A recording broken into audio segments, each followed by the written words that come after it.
Assalamualaikum warahmatullahi wabarakatuh. Perkenalkan, saya Dedi Sartomi, mahasiswa Universitas Anak Bangsa, Fakultas Kesehatan Masyarakat, Peminatan Kesehatan Lingkungan. Pada kesempatan ini, saya akan mereview proses pembelajaran daripada pengendalian vektor dan zoonosis. Sebelumnya, kita akan memahami terlebih dahulu mengenai zoonosis itu sendiri, serta apa itu vektor. Yang harus kita ketahui adalah zoonosis adalah penyakit yang dapat menular antara hewan vertebrata dari manusia maupun sebaliknya. Istilah ini berasal dari bahasa Yunani, yaitu zoon dan nosos. Zoon yang berarti hewan, sedangkan nosos yang berarti penyakit. Sedangkan menurut WHO, zoonosis meliputi penyakit atau infeksi yang terjadi secara alami dan dapat menyebar dari hewan ke manusia atau sebaliknya. Contoh zoonosis yang umum terjadi adalah contohnya penyakit rabies, penyakit tuberkulosis, dan penyakit antrak. Zoonosis sendiri bukan hanya mencakup penyakit yang ditularkan melalui kontak langsung dengan hewan, tapi juga melalui lingkungan yang telah terkontaminasi oleh patogen dari hewan-hewan tersebut.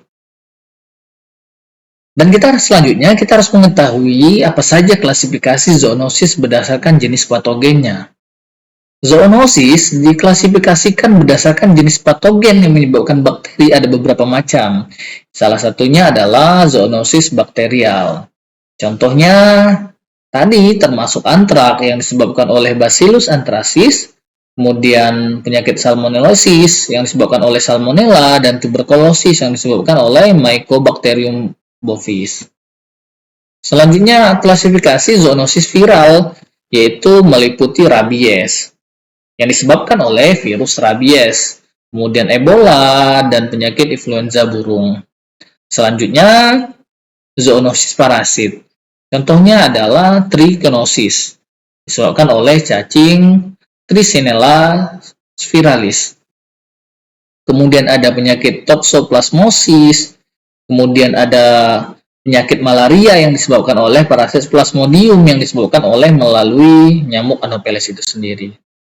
Kemudian ada zoonosis jamur. Ini merupakan infeksi kurak yang disebabkan oleh jamur Trisopasiton.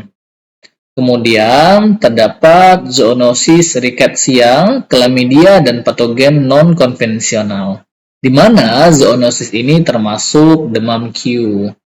Kemudian infeksi prion yang menyebabkan penyakit neurodegeneratif yang berhubungan dengan penyakit, kemudian berhubungan dengan penyakit sapi gila. Selanjutnya, klasifikasi zoonosis berdasarkan pola penularan dan siklus hidup. Beberapa jenis zoonosis diklasifikasikan berdasarkan siklus hidup patogen dan bagaimana penularannya terjadi di antara inang. Ada beberapa jenis zoonosis yang diklasifikasikan, yaitu sapronosis. Merupakan penyakit yang disebabkan oleh patogen yang berkembang biak di lingkungan tak hidup seperti tanah atau air. Patogen ini kemudian menginfeksi manusia atau hewan, contohnya termasuk legionellosis, histoplasmosis, dan tetanus. Kemudian siklozoonosis. Ini merupakan penyakit yang siklus hidup patogen yang membutuhkan lebih daripada satu inang vertebrata, misalnya Taeniasis yang melibatkan cacing Pitta taenia spesies. Kemudian metazoonosis. Dalam metazoonosis ini, patogen memerlukan inang vertebrata dan vektor invertebrata, seperti nyamuk atau kutu, untuk menyelesaikan siklus hidupnya. Contohnya adalah penyakit malaria yang ditularkan oleh nyamuk Anopheles yang membawa parasit Plasmodium dari satu inang ke inang lainnya. Dan yang terakhir ada reverse zoonosis, yaitu zoonosis terbalik, di mana fenomena ini patogen ditularkan dari manusia ke hewan. Contohnya adalah infeksi COVID-19 pada hewan peliharaan, infeksi influenza H1N1 dari manusia ke babi, dan kasus penularan bakteri MRSA dari manusia ke hewan peliharaan seperti anjing atau kucing. Selanjutnya, kita harus mengetahui penyakit yang ditularkan melalui vektor. Tadi kita bicara tentang zoonosis, selanjutnya kita akan bicara tentang vektor itu sendiri. di mana vektor merupakan organisme yang bertugas mengangkut patogen dari satu inang ke inang yang lainnya tanpa menyebabkan penyakit pada vektor itu sendiri. Biasanya, vektor adalah arthropoda seperti nyamuk, kutu, lalat, yang dimana pada vektor ini terdapat dua tipe vektor. Yang pertama adalah tipe vektor biologis. Vektor ini tidak hanya mengangkut patogen, tetapi juga terlibat dalam siklus hidup patogen. Misalnya, nyamuk Anopheles yang membawa parasit Plasmodium bertanggung jawab atas penyebaran malaria, karena parasit ini berkembang biak di dalam tubuh nyamuk sebelum ditularkan ke manusia. Dan yang kedua adalah vektor mekanik. Vektor ini hanya berfungsi sebagai pembawa patogen tanpa terlibat dalam siklus hidupnya. Contoh umumnya adalah lalat yang membawa bakteri dari kotoran atau sampah ke makanan manusia itu sendiri, sehingga menyebabkan penyakit yang disebabkan oleh vektor mekanik itu tersendiri. Kemudian, bagaimana mekanisme penularan penyakit melalui vektor? Ini kita harus memahami terlebih dahulu bagaimana proses serta mekanisme penularannya. Penyakit zoonosis yang ditularkan melalui vektor dapat menyebar melalui berbagai mekanisme, yaitu yang pertama mengenai mekanisme gigitan vektor. Beberapa vektor seperti nyamuk, kutu, dan lalat dapat menular patogen melalui gigitan. Nyamuk Anopheles misalnya dapat menularkan malaria melalui gigitan, sedangkan kutu menularkan penyakit Lyme melalui gigitan. Selanjutnya, ada mekanisme kontak langsung. Penyakit tertentu dapat menular melalui kontak langsung dengan arthropoda yang membawa patogen, seperti kutu yang menginfeksi manusia ketika menempel pada kulitnya. Kemudian dengan mekanisme kontak dengan kulit atau cairan tubuh. Patogen juga dapat menyebar ketika seorang bersentuhan langsung dengan cairan tubuh dari hewan yang terinfeksi. Kemudian ada dengan kontak dengan feses, urin, atau tinja. Bakteri dari urin atau tinja hewan yang terinfeksi dapat mencemari lingkungan, dan seseorang yang bersentuhan dengan bahan ini dapat terinfeksi. Dan yang terakhir, bisa melalui makanan dan minuman terkontaminasi. Penularan melalui konsumsi makanan atau air yang tercemar oleh patogen, seperti air yang terkontaminasi oleh urin tikus, yang mengandung bakteri leptospira, sehingga manusia dapat tertular penyakit leptospirosis. Kemudian, bagaimana pencegahan dan pengendalian zoonosis yang dapat kita lakukan? Karena mengendalikan zoonosis ini melibatkan upaya untuk mengurangi kontak antara manusia dan sumber penularan zoonosis itu sendiri. Ada beberapa proses yang bisa dilakukan. Yang pertama adalah kita harus melakukan praktek kebersihan hygiene sanitasi. Setiap orang harus menjaga kebersihan di lingkungan agar risiko penularan penyakit tidak terjadi. Menjaga kebersihan lingkungan ini seperti menjaga lingkungan peternakan, tempat pemotongan hewan, dan tempat tinggi hewan peliharaan dapat mencegah zoonosis ini. Jadi, tempat tinggal hewan peliharaan perlu dijagakan kebersihan dan hygiene sanitasinya, karena salah satu penyebab penularannya adalah dari hewan. Kemudian adalah dengan melakukan vaksinasi. Pada beberapa penyakit zoonosis, seperti rabies, vaksinasi hewan peliharaan dan ternak dapat secara signifikan mengurangi risiko penularan ke manusia. Jadi, perlu dilakukan vaksinasi. Kemudian bagaimana pengendalian vektornya? Yaitu dengan mengurangi populasi vektor seperti nyamuk dan tikus. Merupakan langkah-langkah yang penting yang dilakukan. Contoh kegiatannya adalah seperti fogging, kemudian penggunaan kelambu, dan sanitasi lingkungan yang membantu menurunkan populasi nyamuk, PSN, dan lain sebagainya. Kemudian, pengendalian yang bisa dilakukan adalah pengendalian makanan dan minuman. Kita harus menghindari mengkonsumsi makanan atau minuman yang tidak hygiene dan berpotensi terkontaminasi oleh patogen dari hewan yang sangat penting. Dilakukan adalah yaitu dengan pengendalian makanan yang terutama pada produk susu yang tidak dipasteurisasi serta daging yang kurang matang. Mengapa pengendalian dan pencegahan tadi perlu dilakukan? Karena pada penyakit zoonosis dan vektor ini terdapat dampak-dampak terhadap kesehatan masyarakat itu sendiri. Karena penyakit zoonosis ini berdampak besar pada kesehatan masyarakat, terutama di negara-negara berkembang yang memiliki interaksi tinggi antara manusia dan hewan. Penyebaran penyakit zoonosis ini seperti rabies, leptospirosis, toxoplasmosis menunjukkan kebutuhan akan pemantauan kesehatan yang lebih baik, terutama bagi hewan domestik dan hewan peliharaan. Zoonosis juga memiliki dampak ekonomi karena dapat mengganggu sektor peternakan. Kalau kita memahami mengenai zoonosis, kemudian mengenai vektor, maka selanjutnya kita akan mencoba membahas mengenai zoonosis dari bakteri. Zoonosis dari bakteri merupakan kelompok penyakit yang cukup sering terjadi dan perlu perhatian khusus.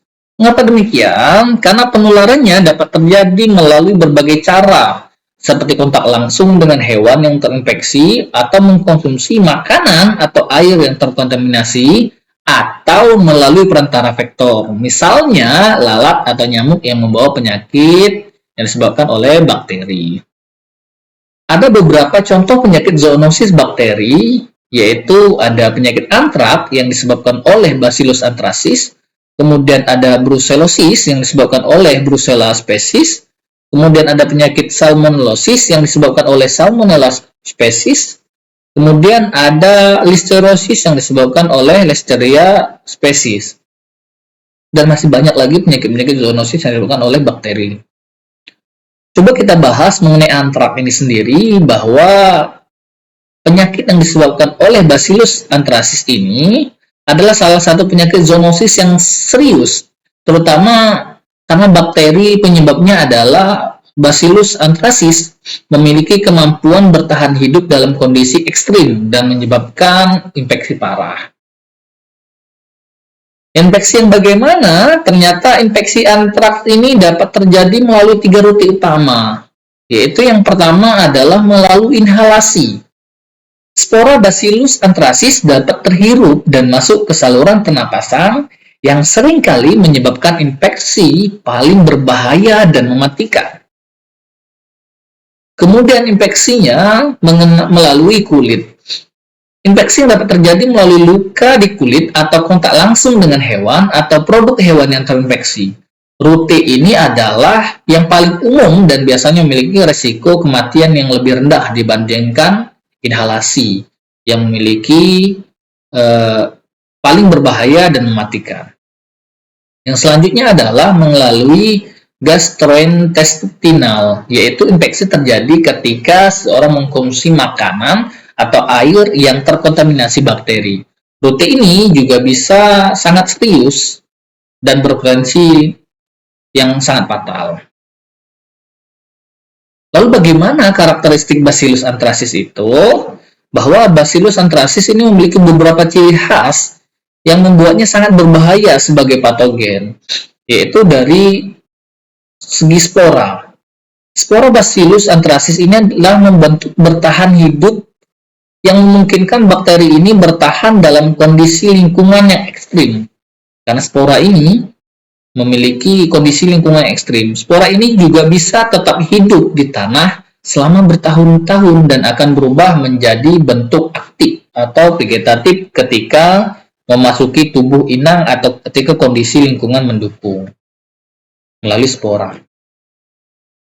Fungsi utama spora bukan untuk reproduksi, tetapi sebagai cara untuk bertahan hidup dalam kondisi sulit, sehingga dia bisa bertahan dalam kondisi ekstrim tadi.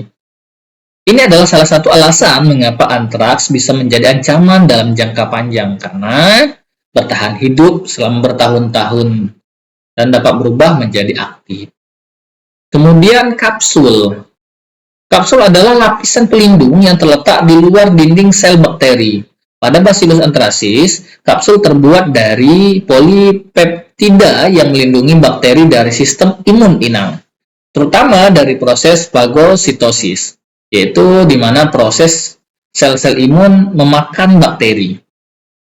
Kapsul ini meningkatkan virulensi atau daya infeksi bakteri, sehingga membuatnya lebih sulit bagi tubuh untuk melawan infeksi tersebut. Dan selanjutnya ada toksin. Toksin ini yaitu Bacillus anthracis menghasilkan toksin yang terdiri dari 3 komponen utama, yaitu ada edema faktor atau EF, kemudian ada protective antigen, kemudian ada lethal faktor, di mana kombinasi dari 3 komponen toksin ini dapat menyebabkan reaksi inflamasi yang parah dan kerusakan jaringan yang luas pada inang yang terinfeksi.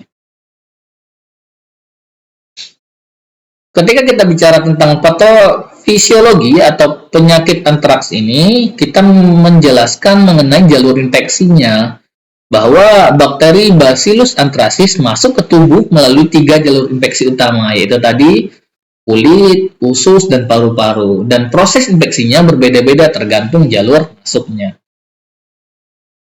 Kita akan mencoba membahas, yang pertama adalah antraks kulit, penyebab luka dengan lesi nekrotik hitam dan pembengkakan lokal. Ini melalui kulit. Kemudian melalui usus, antraks usus ini infeksi pada mukosa usus untuk menyebabkan peradangan dan lesi yang serius pada dinding usus yang bisa menyebabkan pendarahan internal dan sepsis. Antraks paru-paru. Spora yang terhirup di bawah ke kelenjar getah bening oleh sel-sel imun yang menyebabkan peradangan serius dan edema paru-paru, serta bisa berujung pada kematian. Selanjutnya, bagaimana melakukan pengobatan untuk penyakit antraks ini sendiri, bahwa ada beberapa proses pengobatan. Yang pertama adalah pengobatan antraks tergantung pada rute infeksi dan kondisi pasien. Beberapa antibiotik efektif yang sering digunakan untuk pengobatan antraks meliputi penisilin, ampicillin, doxycycline. Itu merupakan berbagai infeksi disebabkan oleh antraks. Kemudian ada terapi tambahan yang mungkin bisa dilakukan, yaitu untuk antraks kulit tanpa komplikasi. Antibiotik oral biasanya cukup dengan durasi pengobatan sekitar 7-10 hari terapi yang bisa dilakukan. Jika ada paparan inhalasi atau aerosol, pengobatan diperpanjang sehingga 60 hari untuk memastikan eliminasi spora yang laten. Kemudian pencegahan dilakukan serta vaksinasi. Vaksinasi tersedia bagi orang-orang yang berisiko tinggi terkena antraks, seperti pekerja laboratorium, peternakan, dan dokter hewan. Vaksinasi dilakukan dengan jadwal tertentu. Dosis diberikan pada minggu 1, kedua, dan keempat dengan booster. Kemudian di bulan ke-6, bulan 12, dan 18, serta membantu menambahkan booster tahunan. Tadi kita bicara tentang zoonosis disebabkan oleh bakteri. Selanjutnya kita akan bicara tentang Paramyxovirus zoonotik, yaitu kelompok virus RNA yang memiliki genom berutas tunggal negatif yang berasal dari mereka yang membutuhkan salinan RNA positif untuk berkembang biak di dalam sel inang. Virus ini dilapisi oleh amplop lipoprotein namanya, yang membantu melindungi virus dari ancaman seperti sistem imun tubuh inang. Kemudian beberapa paramyxovirus bersifat zoonotik, artinya mereka dapat ditularkan dari hewan ke manusia dan seringkali menyebabkan penyakit yang serius. Virus zoonotik ini yang paling dikenal dari keluarga ini adalah Nipah, Hendra, dan Menangle. Mengapa demikian? Kita akan membahas mengenai kelelawar buah dari genus Pherophus adalah inang alami atau reservoir dari virus-virus ini. Virus dapat menyebar ke manusia melalui hewan, perantara seperti babi atau kuda, atau langsung melalui konsumsi makanan yang terkontaminasi. Ketiga virus ini telah menyebabkan wabah dengan dampak yang signifikan pada kesehatan masyarakat dan peternakan. Pertama, kita akan membahas mengenai virus Nipah. Virus Nipah ini pertama kali ditemukan pada tahun 1998 di Malaysia, tepatnya di kampung Sungai Nipah. Virus ini menyebabkan wabah besar pada peternakan babi di Malaysia dan pekerja rumah potong hewan di Singapura.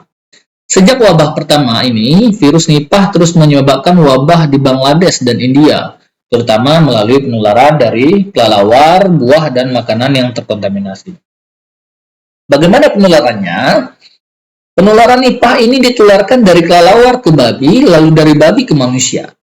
Pada beberapa fase, virus juga dapat ditularkan melalui konsumsi makanan atau minuman yang terkontaminasi oleh cairan tubuh kelelawar yang terinfeksi, seperti air nira atau buah-buahan.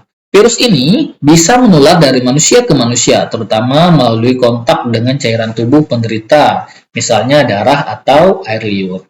Lalu bagaimana gejalanya? Gejala yang disebabkan oleh virus Nipah ini sangat bervariasi, mulai dari gejala flu ringan, seperti demam, sakit kepala, dan nyeri otot, sehingga infeksi serius seperti pneumonia atau encephalitis atau radang otak, kemudian infeksi parah dapat juga berujung pada kematian.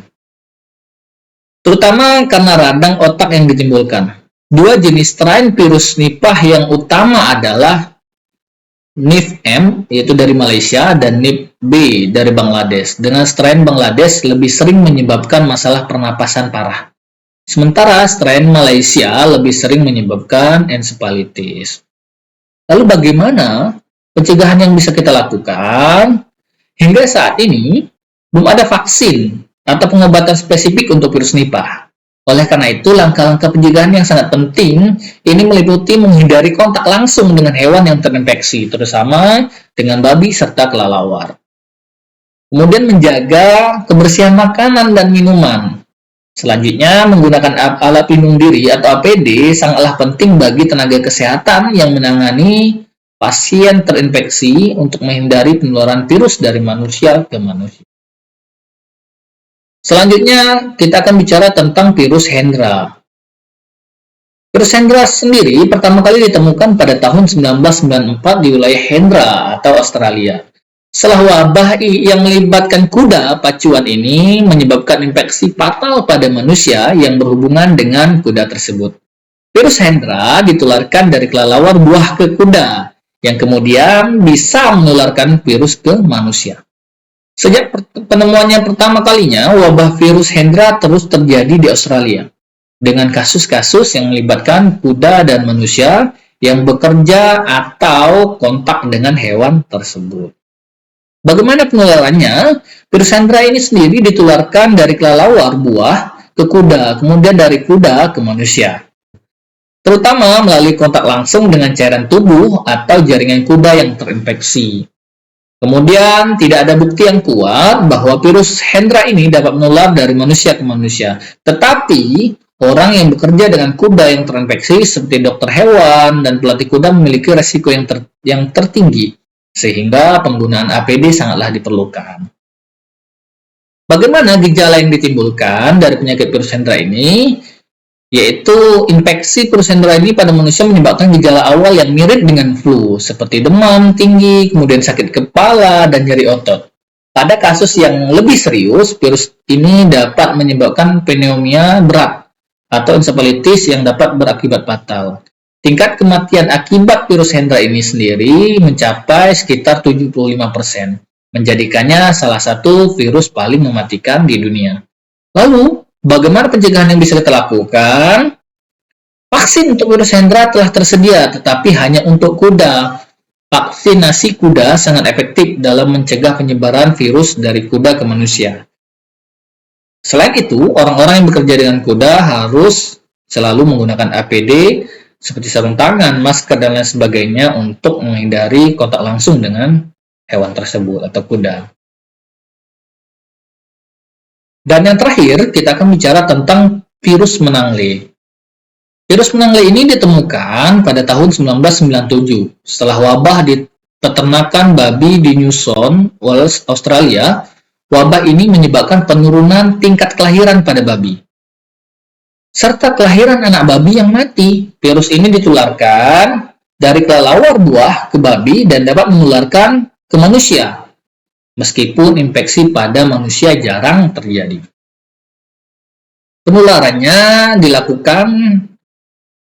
dari virus menang-le ke manusia umumnya terjadi melalui kontak dengan babi yang terinfeksi. Virus ini juga dapat ditularkan melalui konsumsi produk babi yang terkontaminasi. Meskipun wabah pada manusia jarang terjadi, virus ini tetap menjadi ancaman bagi peternakan babi karena menyebabkan penurunan produksi ternak yang sangat signifikan. Lalu gejalanya bagaimana? Pada manusia, virus menang-le ini menyebabkan gejala ringan seperti demam, sakit tenggorokan, dan ruam kulit yang tidak gatal. Meski infeksi pada manusia jarang terjadi dan umumnya tidak serius, virus ini bisa menyebabkan kerugian besar pada industri peternakan terutama peternakan babi, karena efeknya pada reproduksi babi yang kurang. Lalu pencegahan yang bisa kita lakukan adalah pada virus menang-le ini terfokus pada pengawasan kesehatan hewan dan sanitasi di peternakan. Langkah-langkah untuk mencegah penyebaran virus menang-le ini meliputi memisahkan hewan yang terinfeksi, menjaga kebersihan peternakan, dan mencegah kontak langsung dengan hewan tersebut. Selanjutnya, kita akan bicara tentang zoonosis gastrointestinal. Adalah infeksi pada saluran pencernaan yang ditularkan dari hewan ke manusia melalui makanan atau air yang terkontaminasi oleh bakteri, virus, atau parasit. Penyakit ini dapat menyebabkan peradangan pada lambung dan usus dengan gejala utama yaitu diare, mual, muntah, dan sakit perut. Gejala ini biasanya ringan dan sembuh dengan sendirinya, tetapi pada populasi rentan seperti lansia, bayi, dan individu dengan imunodefisiensi dapat menyebabkan infeksi parah dan dehidrasi akut. Salah satu contoh penyakitnya adalah salmonellosis, di mana salmonellosis ini merupakan infeksi gastrointestinal yang disebabkan oleh bakteri Salmonella pada manusia. Sering dianggap sebagai keracunan makanan, ditandai dengan mual, muntah, diare, dan sakit perut. Agen penyebabnya adalah genus Salmonella yang terbagi dalam dua spesies utama, yaitu spesies Bongori atau biasanya pada reptil dan spesies Enterica lebih umum pada manusia. Serotip utamanya yaitu Salmonella enterica ini memiliki serotip seperti spesies TV atau spesies paraTP, di mana dapat menginfeksi hewan dan manusia yang menyebabkan tipoid ditularkan secara fekal atau oral. Sedangkan serotip non-tipoid dapat ditularkan melalui kontak dengan hewan atau konsumsi produk hewan yang terkontaminasi. Lalu bagaimana mekanisme infeksinya? Salmonella ini memasuki tubuh melalui makanan atau minuman yang terkontaminasi, menyerang epitel usus, memicu inflamasi, dan dapat menyebar melalui aliran darah. Kemudian penata laksanaannya yaitu pada penyakit ini fokus pengobatan pada dehidrasi dan gangguan elektrolit. Antibiotik diberikan pada kasus-kasus tertentu seperti infeksi sistematik. Kemudian pencegahannya, bagaimana pencegahan bisa dilakukan? Yaitu dengan memperhatikan kebersihan pangan, pengawasan makanan, kemudian edukasi masyarakat, serta vaksinasi tipoid. Kemudian melakukan pengendalian hama dan kebersihan hewan peliharaan sangatlah penting dilakukan dalam upaya pencegahan penyakit ini. Untuk selanjutnya, kita akan membahas mengenai listeriosis. Listeriosis sendiri disebabkan oleh bakteri Listeria monocytogenes, yang merupakan kelas bakteri tadi. Kemudian meskipun infeksi ini jarang terjadi pada manusia atau orang yang sehat, namun dapat berakibat fatal pada orang dengan sistem kekebalan tubuh yang lemah, termasuk pada wanita hamil, bayi baru melahirkan, orang tua, dan orang dengan kondisi medis kronis. Bakteri Listeria monocytogenes ini mampu bertahan hidup pada berbagai kondisi di lingkungan, termasuk suhu dingin seperti dalam kulkas. Tidak seperti banyak bakteri patogen-patogen lainnya, Listeria dapat tumbuh pada suhu rendah, membuat penyimpanan makanan di kulkas tidak cukup untuk mencegah pertumbuhannya.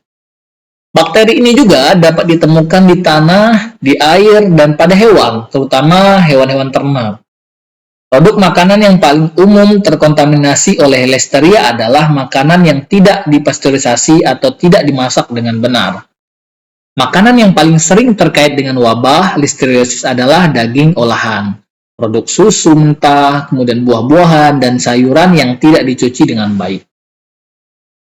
Listeriosis ini dapat ditimbulkan atau dapat menimbulkan gejala ringan hingga berat, mulai dari flu ringan hingga infeksi serius pada sistem saraf pusat dan komplikasi serius lainnya seperti meningitis dan septikemia. Adapun gejala dan dampak kesehatan yang terjadi akibat listeriosis ini yaitu masa inkubasi yang panjang antara 3 hingga 70 hari pada listeriosis ini setelah konsumsi makanan terkontaminasi.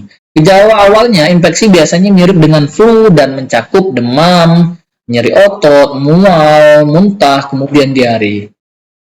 Pada kasus yang lebih serius, terutama bagi orang dengan sistem kekebalan yang lemah, bakteri dapat menyebar ke sistem saraf pusat, menyebabkan gejala sakit kepala parah, kekakuan leher, kebingungan, dan perubahan mental, hingga kehilangan keseimbangan. Lalu pencegahan yang dapat kita lakukan adalah mengingat listeriosis ini sebagai besar terkait dengan konsumsi makanan yang terkontaminasi, langkah-langkah pencegahan yang efektif sangat terfokus pada praktek kebersihan makanan dan penyimpanan makanan yang aman, yaitu dengan kebersihan dalam penanganan makanan, dimulai dari mencuci tangan pada peralatan, kemudian cuci sayur-sayuran dan buah-buahan, kemudian memisahkan makanan mentah dan makanan matang.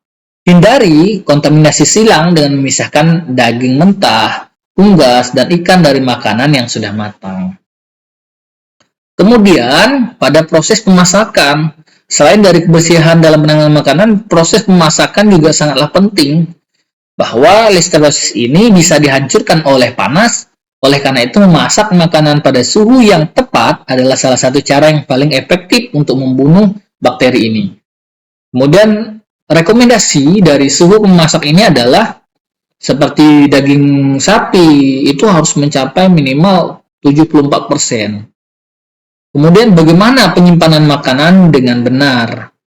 Setelah memasak dengan benar, kemudian penyimpanan juga harus benar, karena listeriosis ini dapat tumbuh pada suhu dingin. Sangat penting untuk menyimpan makanan dengan cara yang benar. Lalu bagaimana pencegahan yang dapat dilakukan terhadap kelompok rentan? Kelompok-kelompok yang lebih rentan terhadap infeksi listeriosis seperti ibu hamil, lansia, dan orang dengan sistem kekebalan tubuh yang lemah harus lebih waspada dalam memilih makanan.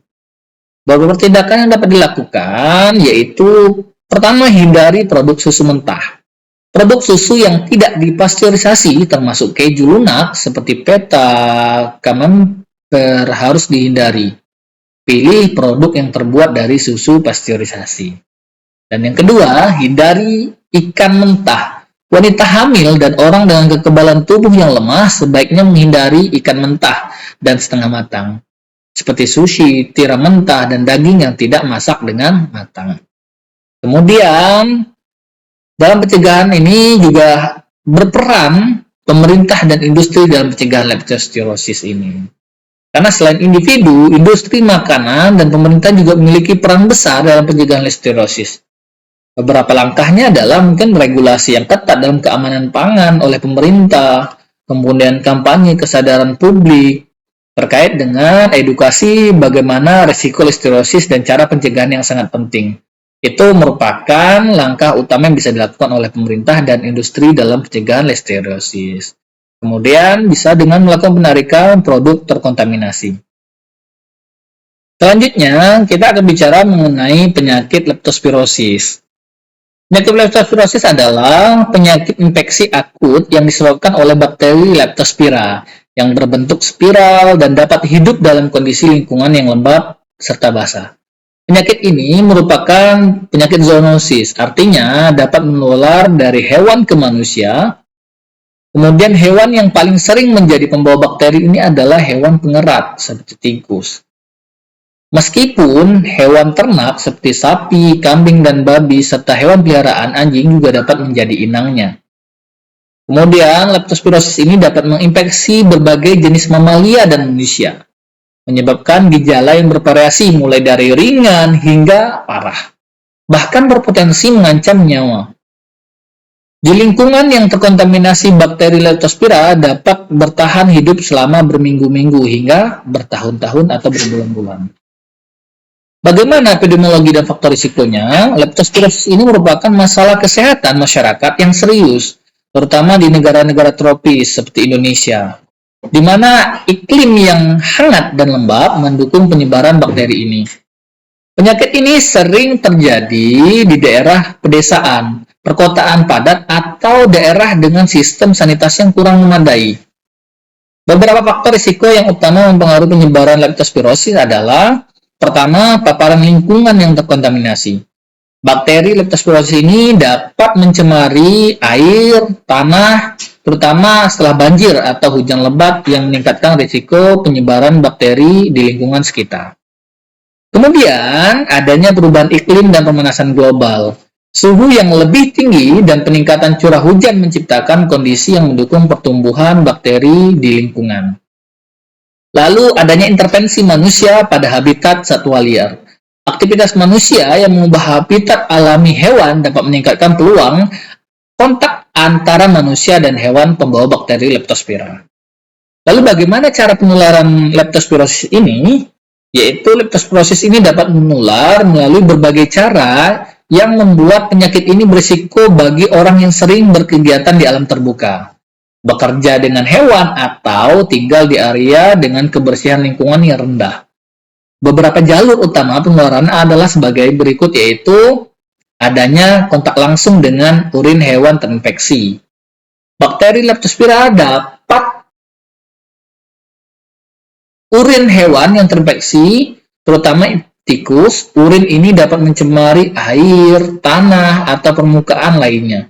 Dan manusia yang bersentuhan dengan lingkungan yang terkontaminasi berisiko terinfeksi penyakit Leptospira. Kemudian, paparan air atau tanah terkontaminasi. Manusia yang terpapar air atau tanah yang telah terkontaminasi urin hewan, terutama saat berenang, bekerja di sawah, atau kegiatan di lingkungan basah lainnya, memiliki risiko sangatlah tinggi. Kemudian, melalui luka terbuka, bakteri dapat memasuki tubuh manusia melalui luka atau lecet pada kulit saat kontak dengan air atau tanah yang terkontaminasi. Luka terbuka menjadi pintu masuk bagi bakteri di dalam tubuh. Kemudian bisa melalui inhalasi partikel aerosol. Leptospirosis ini juga dapat menular melalui inhalasi partikel aerosol yang mengandung bakteri. Meskipun jarang, ini terjadi terutama pada pekerja yang sering melakukan aktivitas seperti membersihkan kandang hewan. Selanjutnya adalah penularan antar manusia. Walaupun jarang terjadi, leptospirosis juga dapat ditularkan dari manusia ke manusia melalui ASI, transplantasi organ, atau transplantasi dari donor yang terinfeksi.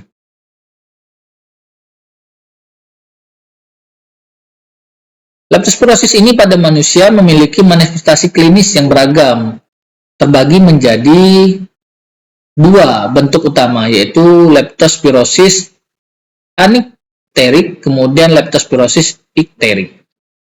Leptospirosis anikterik ini adalah bentuk lebih ringan dan merupakan mayoritas dari kasus leptospirosis. Gejalanya meliputi demam, sakit kepala, nyeri otot, dan gejala lain yang mirip dengan flu. Fase awalnya seringkali diabaikan karena gejalanya tidak spesifik, namun leptospirosis anikterik tetap dapat merusak hati dan ginjal meskipun tidak menimbulkan gejala kuning dalam beberapa kasus. Leptospirosis anikteris dapat berkembang menjadi meningitis aseptik, terutama pada anak-anak. Sekitar 90% dari kasus leptospirosis adalah leptospirosis anikterik. Kemudian, yang kedua adalah leptospirosis ikterik. Bentuk ini lebih parah dan serius, disertai dengan ikterus atau kulit dan mata menguning. Akibatnya meningkatkan kadar bilirubin dalam darah. Sindrom Well ini ditandai dengan disfungsi ginjal, kerusakan hati, dan kolaps pembuluh darah. Gejala tambahan dapat berupa pendarahan atau penurunan kesadaran, dengan tingkat kematian yang tinggi jika tidak ditangani. Lalu bagaimana upaya pencegahan yang bisa kita lakukan? Yaitu pencegahan leptospirosis ini menekankan pada kebersihan dan pengendalian lingkungan, terutama bagi mereka yang berisiko tinggi. Yaitu dengan praktek kebersihan lingkungan, menjaga kebersihan lingkungan sekitar tempat tinggal atau tempat kerja yang berisiko terpapar leptospirosis, seperti rumah, kemudian seperti tempat pemotongan hewan, dan kolam renang sangatlah penting. Langkah-langkah ini merupakan langkah yang penting karena merupakan tempat di mana penularan itu bisa terjadi. Kemudian termasuk dengan mencuci tangan, mandi setelah aktivitas yang mungkin berisiko, dan menghindari kontak langsung dengan urin atau kotoran hewan. Selanjutnya adalah menggunakan APD bagi pekerja di sekitar peternakan, rumah potong hewan, atau lingkungan berisiko tinggi. Penggunaan APD ini perlu dilakukan agar tidak terjadinya kontak langsung kepada hewan yang dapat menyebabkan penyakit zoonosis ini sendiri. Kemudian pengendalian hewan pembawa bakteri, yaitu dengan melakukan mengendalikan populasi tikus di area pemukiman dan fasilitas publik untuk mencegah penyebaran leptospirosis. Pengendalian tikus ini sangat penting untuk mengurangi resiko kontaminasi lingkungan oleh urin tikus yang terinfeksi. Lalu bagaimana proses pengobatannya? Pengobatan leptospirosis ini tergantung pada tingkat keparahan penyakit. Beberapa bentuk pengobatan yang umum meliputi kegiatan kasus ringan, yaitu pada kasus ringan ini pemberian antibiotik seperti doxycycline, ampicillin. Kemudian pada kasus berat, leptospirosis ini lebih parah, yaitu dengan melakukan pengobatan antibiotik intravena seperti penicillin G atau cephalosporin generasi ketiga seperti cefotaxime. Pasien yang mengalami komplikasi berat mungkin memerlukan perawatan intensif karena leptospirosis ini parah dapat menyebabkan kegagalan multi organ. Kemudian dilakukan dengan terapi supporting, yaitu perawatan mendukung untuk menjaga fungsi ginjal hati dan sistem kardiovaskularnya. Sangat penting dalam pengelolaan kasus yang berat. Pasien dengan gejala seperti ini dapat membutuhkan ventilasi mekanis dalam pengobatan leptospirosis. Selanjutnya, kita akan membahas mengenai brucellosis. Brucellosis ini adalah penyakit zoonosis, artinya penyakit yang dapat ditularkan dari hewan ke manusia. Penyebab utamanya yaitu dari brucellosis adalah bakteri Brucella species, yang terdiri dari beberapa spesies yang berbeda dan mampu menginfeksi berbagai jenis hewan. Penyakit ini umumnya terjadi dan ditemukan pada hewan ternak seperti sapi, kambing, domba, dan babi, serta beberapa hewan liar seperti rusa dan bison. Pada manusia, infeksi Brucella ini dapat menyebabkan gejala yang mirip dengan flu, seperti demam, kelelahan, dan penurunan berat badan. Penyakit ini juga dapat berkembang menjadi kondisi yang serius jika tidak diobati dengan tepat, berpotensi menyebabkan komplikasi jangka panjang seperti radang sendi dan masalah pada sistem saraf. Pekerja yang berinteraksi pada erat dengan hewan, seperti peternak hewan, dokter hewan, dan pekerja rumah potong hewan memiliki risiko tinggi terpapar bakteri ini. Adapun karakteristik bakteri Brucella ini yaitu Brucella ini adalah bakteri gram negatif yang berbentuk kokobacilli atau batang pendek. Bakteri ini biasanya tidak memiliki kapsul atau flagella sehingga tidak bergerak atau motil. Bakteri ini juga bersifat non-spora yang berarti tidak dapat membentuk spora sebagai bentuk bertahan hidup dalam kondisi ekstrim. Habitat dan reproduksinya, Brucella ini bersifat fakultatif intraseluler, artinya bakteri ini dapat hidup di dalam maupun di luar sel inang. Namun, bakteri ini memiliki kecenderungan untuk berkembang biak di dalam sel inang. terutama pada sel-sel dalam sistem kekebalan tubuh dan organ reproduksi. Pada hewan betina, infeksi Brucella seringkali menyebabkan keguguran atau aborsi, sedangkan pada hewan jantan, infeksi dapat mengakibatkan infertilitas. Lalu bagaimana penularannya? Penularan bakteri Brucella ini menyebar melalui kontak langsung dan tidak langsung.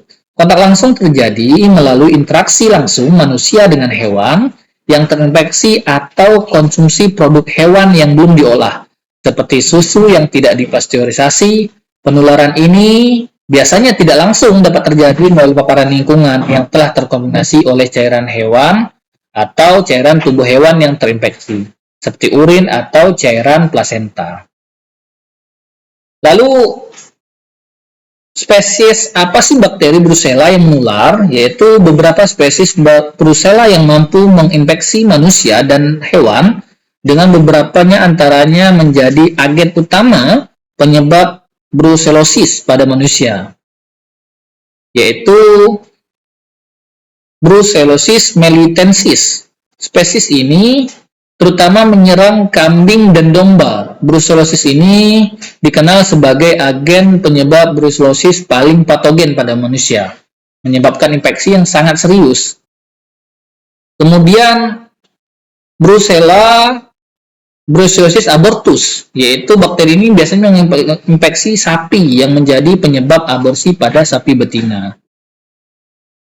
Kemudian Brucellosis suis menyerang babi dan sering menyebabkan gangguan reproduksi pada hewan tersebut. Pada manusia, infeksi ini dapat terjadi melalui kontak dengan babi atau produk daging babi yang terkontaminasi. Kemudian Brucellosis canis, yaitu menginfeksi anjing dan dapat menyebabkan infeksi pada manusia, terutama pada pekerja yang terpapar dengan anjing yang terinfeksi atau jaringan reproduksi anjing yang terkontaminasi. Keempat spesies tadi dapat menginfeksi manusia dengan memiliki tingkat potensi yang tinggi. Lalu bagaimana gejala brucellosis ini pada manusia? Yaitu memiliki gejala awal dengan infeksi Brucella pada manusia biasanya dimulai dengan gejala umum yang mirip dengan flu, seperti demam tinggi, keringat berlebihan, terutama pada malam hari, sakit kepala, nyeri otot, dan nyeri sendi. Masa inkubasinya bakteri ini sulit diprediksi, tetapi umumnya antara 2 hingga 4 minggu setelah terpapar. Adapun gejala kronisnya, jika infeksi tidak diobati, brucellosis ini dapat berkembang menjadi kondisi kronis yang mempengaruhi berbagai sistem organ, menyebabkan kelelahan yang berlebihan, nyeri otot, dan sendi yang parah, dan kekakuan pada sendi. Beberapa pasien juga melaporkan berkeringat dengan bau yang khas, mirip jamur atau jerami basah.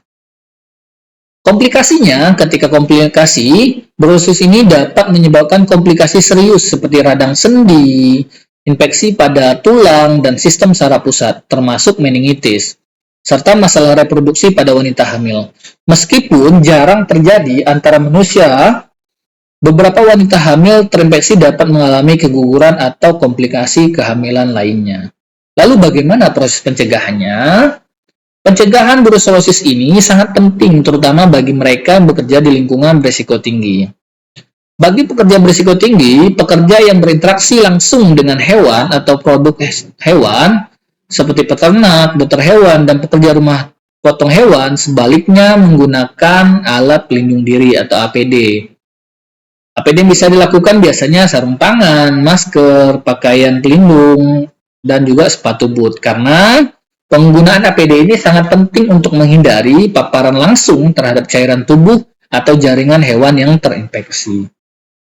Lalu, pengolahan produk hewan. Produk hewan ini terutama pada susu harus dipasteurisasi sebelum dikonsumsi. Pasteurisasi ini adalah proses pemanasan yang membunuh bakteri tanpa merusak nutrisi dalam susu. Konsumsi susu mentah atau produk olahan dari susu mentah sangat meningkatkan risiko terinfeksinya brucellosis ini. Kemudian, vaksinasi. Meskipun belum ada vaksinasi untuk manusia, vaksinasi ini pada hewan ternak seperti sapi dan kambing dapat membantu mencegah penyebaran brucellosis kepada manusia. Pemberantasan brucellosis dapat dari populasi hewan peliharaan juga telah berhasil menurunkan jumlah infeksi pada manusia di beberapa negara. Sehingga vaksinasi ini sangatlah penting dilakukan.